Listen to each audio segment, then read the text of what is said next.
আসসালামু আলাইকুম সুপ্রিয় দর্শক, গ্রামের আরো একটি ব্লগে আপনাদের সবাইকে জানাচ্ছি সাদর সম্ভাষণ। আজকে আমরা চলে এসেছি আমাদের গ্রামে।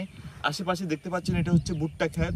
আমার পিছনে ভুট্টা ক্ষেত রয়েছে, এখানে বেগুন গাছ রয়েছে, আর পাশে ওইগুলা একটু দেখাও, এই গাছগুলা আমার দিকে আনো, পাশে অনেক গাছগাছালি রয়েছে। আসলে এখানে অনেক গাছ আছে যেগুলোর আমরা নামও সঠিকভাবে জানি না, যেহেতু আমরা সবসময় গ্রামে থাকা হয় না। গ্রামে কৃষিকাজের সাথে সম্পৃক্ততা আমাদের অনেকটাই কম।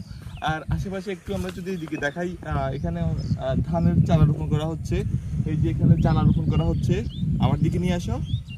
এখানে আসলে জ্বালা রোপণ করা হচ্ছে এবং এই জ্বালাগুলা থেকে আমাদের এখানে প্রচুর পরিমাণে ধান উৎপাদন হয়। আমাদের এখানে প্রায় প্রতি বছর বিভিন্ন মৌসুমে কিন্তু ধান উৎপাদন হয় এবং আমাদের এলাকার স্থানীয় যেসব মানুষ রয়েছে তারা কৃষিকাজ করে, অধিকাংশ মানুষ কৃষিকাজ করে জীবিকা নির্বাহ করে।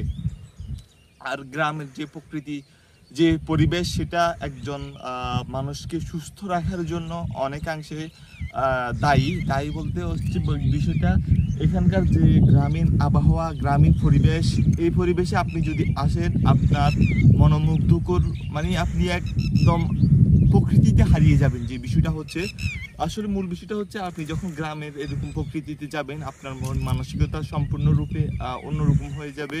অন্যরকম বলতে আপনাকে অনেক অনেক ভালো লাগবে।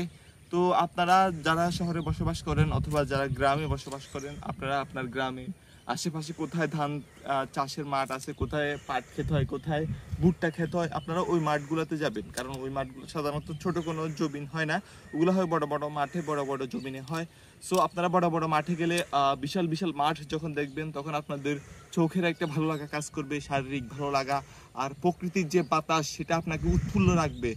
আর আপনারা সকাল বিকেল ব্যায়াম করার চেষ্টা করবেন। যদি আপনি ফজরের নামাজ পড়ার পর সকালে হাঁটতে বের হন, ওই সময়টার গ্রামের প্রকৃতির বাতাস আপনাকে অনেকটা মনোমুগ্ধকর করে তুলবে, আপনার দিনটাই ভালো লাগবে। আর এর পাশাপাশি আপনি যদি বিকেলে বের হন, আসরের নামাজ পড়ে যদি আপনার গ্রামে ঘুরতে বের হন, দেখবেন সেই গ্রামের পরিবেশটা আপনার কাছে ভালো লাগবে। সুতরাং আপনারা যারা গ্রামে এবং শহরে বসবাস করেন না কেন, যেখানে বসবাস করেন, আপনারা আপনার যে জন্মস্থান, যে গ্রাম, সেটাকে অবশ্যই ঘুরে দেখবেন। গ্রাম ঘুরে দেখলে আপনাদের অনেক অনেক ভালো লাগবে।